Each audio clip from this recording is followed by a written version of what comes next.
نن به موږ په لیکچر 2 کې یو اکټیویټي کوو چې په دې اکټیویټي کې موږ دوه بالونز رالو او په دې بالونز کې به موږ یو دوه کپړې په سره رالو، یو به د سلک کپړې د ریشم چې ورته وایو او بل به زموږ سره د وړۍ کپړې. یو پیر به د وړۍ والا کپړه راوالو دا په یو پړ پسې وسولو او د ریشم والا به راوالو دا په بله پړ پسې وسولو. بیا به داسې وکړو چې دا پړ پسې به داسې اویزان کړو لکه څنګه چې دوی ښوولي دي او څه به وکړو دا به معلومه کړو چې آیا د دوی په خپل منځ کې څه شی دی، اټریکشن دی، دا پړپسې یو بل راکاږي که نه دیکه کوي. دا خبره به ځان سره نوټ کړو. بیا به داسې وکړو چې دا نورې دوه پړپسې به د هغه کوزه کې چې په دې تیرشو باندې خو چارجز پراته دي داسې به وکړو چې نورې دوه پړپسې به راوالو په هغې پسې به صرف د دې وړۍ دا کپړه وکړو په دواړو پسې لکه دا دواړه چې دي او بیا به یې داسې ځوړندې کړو لکه څنګه چې دا ځوړندې دي. بیا به دا خبره نوټ کړو چې یاره دا یو بل دیکه کوي او که یو بل اټریک کوي. نو کله چې دا ایکسپریمنټ کوو چې کله موږ په جدا جدا کوي یو پړپسې هم په ریشم پسې وسولو بل هم په وړۍ پسې وسولو، دا دواړه پړپسې یو پازیټیو چارج شي بل نیګیټیو چارج شي. دا دواړه موږ مخکې په تیر شوي لیکچر کې ویلو چې پازیټیو به څه کوي نیګیټیو راکاږي، نو دغه دوه پړپسې به یو بل څه کوي اټریک کوي. دا تاسو وګورئ. خو چې کله موږ دواړه پړپسې پسې د وړۍ کپړه ومګرم دا بیا یو اشاره شي یا پازیټیو وي یا نیګیټیو شي. نو چې کله یو قسم چارج په دې یا پازیټیو راغی په دې پازیټیو راغی دا بیا څه کوي یو بل به ریفیل کوي یو بل به دیکه کوي. بل زموږ سره دی ټیټ بیټ. دوی وایي چې الکتروسکوپ is used for finding the nature of charge in a body. الکتروسکوپ یو داسې آله ده چې دا مونږ د دې لپاره استعمالوو چې یو جسم پې وګورو چې په دې باندې پازیټیو چارج دی که نیګیټیو چارج دی پې. لکه دا پړپسې دوه دي نو د دې د نیچر موږ په دې معلومولی شو چې په دې کومه باندې پازیټیو دی او په کومه باندې نیګیټیو دی یا دواړو باندې پازیټیو دي که نه. لکه څنګه چې موږ د بکټیریا دپاره او د وایرسو دپاره مایکروسکوپ استعمالوو دغه شان به د چارج د معلومولو دپاره الکتروسکوپ دغه استعمالوو. بل ټاپک دی زموږ سره میګنیټ. اوس راځو چې میګنیټ ووایو موږ ته ساده پښتو کې مقناطیس وایو. piece of iron that attracts other pieces of iron نکل کوبالت etc. دا د اوسپنې یو داسې اوسپنه ده چې دا ځان ته نورې اوسپنې راکاږي یا کوبالت یا نکل راکاږي. کوبالت او نکل داسې دغه دي دا څیزونه دي چې تقریبا خصوصیات یې د اوسپنې په شان دي، صحیح ده، لکه د اوسپنې په شان خصوصیات لري. نو دا د اوسپنې هغه ټوکړه چې هغه ځان ته نورې اوسپنې راکاږي یا نکل او کوبالت راکاږي نو هغې ته بیا موږ څه وایو میګنیټ، مقناطیس ورته وایو. toward itself is called magnet. څه ورته وایو مقناطیس. میګنیټ هیز ټو پولز. د میګنیټ زموږ سره دوه پولي، یو نارت پولي یو ساوت پولي. دا وګوره دا ساوت پول دی دا نارت پول دی، دوه پولونه یې صحیح ده دوه طرفونه یې. the same pole repel each other while the opposite poles attract each other. دا یو شان پول طرفونه چې کوم دي دا ساوت پول به د بل مقناطیس ساوت پول څه کوي دیکه کوي، خو دا ساوت پول به د بل مقناطیس نارت پول څه کوي اټریک کوي. لکه تاسو دا وګورئ د دې مقناطیس ساوت پول دی او د دې مقناطیس نارت پول دی، دا دواړه دا طرفونه به یو بل څه کوي راکاږي. خو که چېرته د دې مقناطیس ساوت پول او د دې مقناطیس ساوت پول ته یو بل ته نږدې کوي نو بیا یو بل څه کوي دیکه کوي. تاسو په خپل مقناطیس په کور کې لیدلی چې یو طرف یې څه کوي ځان راکاږي بل طرف چې ورته رايو کوي نو څه کوي دیکه کول کوي. نیکسټ ټاپک دی زموږ سره میګنیټک فیلډ. اوس وایو چې میګنیټک فیلډ څه شیز دی. The space around a magnet in which its magnetic effect is felt is called magnetic field. د مقناطیس نه تیر چاپیره هغه علاقه چې هلته د مقناطیس اثر موږ محسوسولی شو نو هغې ته موږ څه وایو میګنیټک فیلډ وایو. لکه تاسو چاته د مقناطیس خواته تاسو یو میخ یا اوسپنه یا بل څه شیز ورنږدې کوي نو یو خاص ځای نه چې د هغې نه یې ته لرې کړي، لکه مثال په طور دې ځای نه پر یوه ایریا ده نو چې دلته ته دا میخ راولي نو دا یې ډایرکټ ځان ته په خپله راکاږي بیا یې پرېږدي نو هغې دا یې ځان ته راکاږي. او چې د دې ایریا نه چې لږ ورهاخوا غوندې کې شی دلته یې پرېږدي نو بیا دا مقناطیس راښکوده نه کوي.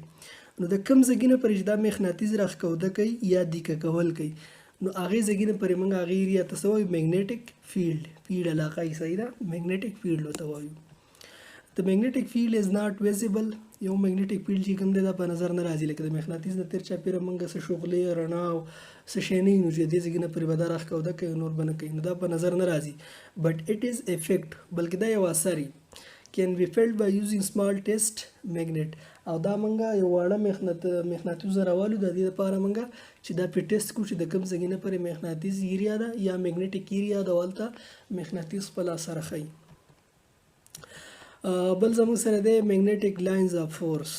magnetic line of force وایو چې دا سری د magnetic field around a magnet is in the form of concentric lines.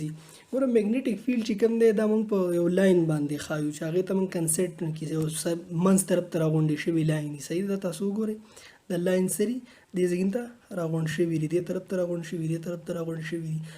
دا magnetic field موږ په لاینز باندې ښایو او هغې لاین ته بیا موږ magnetic lines of force ورته وایو. صحیح ده؟ to see it let's do an activity. د لیدو لپاره موږ راځي چې یو اکټیویټي وکړو چې دا میګنیټیک لاینز اف فورس وکړو.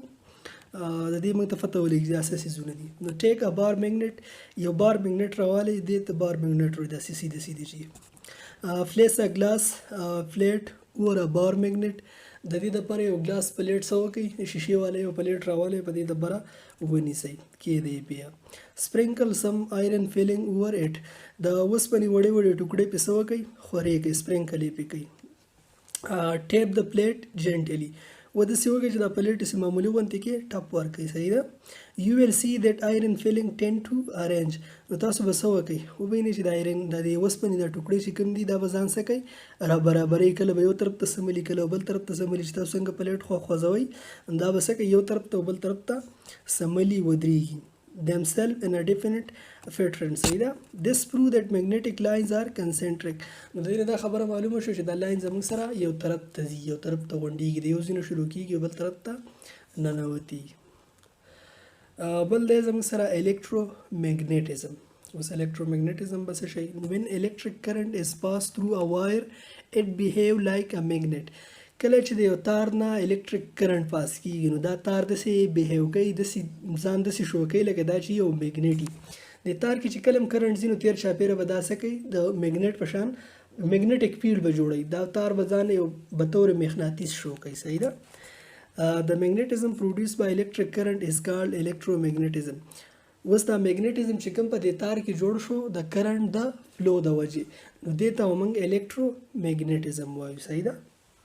There are many devices which use this phenomena. دلته ډېر ښه ډیوایسز داسې دي زموږ په عام ژوند کې موږ استعمالوو چې هغه د الکترومیګنیټیزم باندې کار کوي. یو خو زموږ سره میګنیټیزم و چې عام مغناطیس کوم وي د هغې نه تېر چاپېره زموږ سره هغه ایریا جوړېږي او مغناطیس اثر کوي، نو هغې ته موږ میګنیټ وایو یا میګنیټیک فیلډ وایو. خو چې اوس کله د تار نه زموږ سره بجلی پاس کېږي نو دغه تار کې هم زموږ سره میګنیټیزم کېږي. د بجلی د وجې چې کوم مغناطیسیت جوړېږي نو هغې ته موږ الکترومیګنیټیزم وایو. نه الکترو ورته شته. There are many devices which use this phenomena. زموږ سره ډېر داسې ډیوایسز شته چې هغه د دې الکترومیګنیټیزم په پینامنا باندې کار کوي. example of such devices are electric fan. د دې مثالونه به زموږ سره یو د بجلی والا فکې چې کوم دی دا هم د زموږ سره څه کوي چې کله د بجلی پاس کېږي نو هلته الکتریک فیلډ جوړېږي بیا پرې تاویږي.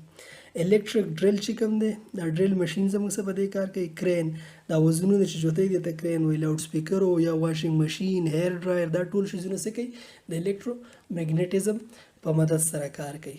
اوس راځو یو اکټیویټي کوو. 8.5 ټیک آیرن نیل. د اوسپنې یو میخ راوالی نیل. صحیح ده؟ and wind few turns of copper wire around the nail. او د دې نه به یو کاپر وایر تاو کړو. صحیح ده؟ کاپر د بجلی یو د تار به ترې راولو هغه به دې نه تېر چاپېره څه وکړو، تاو به یې کړو د دې اوسپنې د میخ نه. remove the enamel from the both ends of the wire. اوس به داسې وکړو چې د دې تار چې کوم دی دا تار نو د دې سر نه به څه وکړو، دې سر نه هم دا لږ پلاستیک درې کړو او د دې سر نه هم پلاستیک درې کړو، مطلب هغه دننه کاپر به یې خالي کړو. کنیکټ اس کویل ټو ا بیټري. اوس به دا څه وکړو، بیټري ته بیا ټیک کړو لکه دوی دا چل کړلی دوی ورته اټیچ کړلی. د نیل ول بیکم ټمپرری میګنیټ. اوس دا میخ چې کوم دی کله چې د دې نه کرنټ پاس شي نو دا میخ به څه شي، یو مغناطیس به ترې جوړ شي. دا به ترې ولې جوړ شي چې کله د دې تار نه موږ د دې نه تاو کړی که نه، او د تار نه چې کله بجلي لاړه شي نو موږ وویله چې ته کله تار نه بجلي تېر چاپېره لاړه شي باقي فلو وکړي نو د هغې نه څه شی جوړېږي، مغناطیس د دې نه تېر چاپېره یو میګنیټیک فیلډ جوړوي. نو د دې میخ نه به هم زموږ څه یو مغناطیس جوړ کړي. برینګ پیپر پینز نیر د نیل، دې له اوس تاسو چېرته د بکسې ول راوالی یا د اوسپنې څه څیزونه راوالی یا نور واړه میخونه راوړئ او یا پیپر پین ول راوړئ کوم چې دا پاڼې پې کلکوي، نو دا ول دې خواله راوړئ دا به څه کوي، دا به ځان ته اټریکټ کوي، رانیسي وي د مغناطیس په شان. ټیسټ دس میګنیټ بای ټراینګ ټو فکس سم پیپر پینز ود اټ، کوشش پې وکړئ دا کوم څیزونه مونږ ویل چې دا ورته تاسو لنډ راوړئ چې دا یې رانیسي که نه یې رانیسي دا میخ. ډسکنیکټ د بیټري، اوس دې د بیټرۍ درې کوي، د سرونه دې درې کوي. ناو چیک اټ از ا میګنیټ اور ناٹ اني مور. اوس دا وګورئ چې یاره زموږ سره دا میخ چې کوم دی دا اوس مغناطیس په شان کار کوي که نه کوي. وای اټ از ناٹ اټریکټینګ پیپر پین ناو، اوس دا هغه زموږ سره دا پیپر پین ولې نه راکاږي یا دا نورې اوسپنې زموږ سره اوس ولې نه راکاږي چې کله دې کرنټ نه ځي. نو مطلب دا دی چې موږ وویل چې کله د یو څیز نه بجلي پاس کېږي نو هغې نه یو مغناطیسي پیل جوړیږي. لکه تاسو به چېرته دا 11,000 لنډ چې خلک وایي دې ته لنډ مه ورځئ دا سړی راکاږي، نو دا ولې سړی راکاږي، خو د دې نه تېر چاپېره یو فیلډ جوړ شوی چې پکې راښکته کوي، نو چې کله دې ته سړی ور لنډ شي نو څه چل کي دغه تار سړی ځان ته بیا راکاږي، هغه د الکترو میګنیټیک فیلډ په وجه باندې.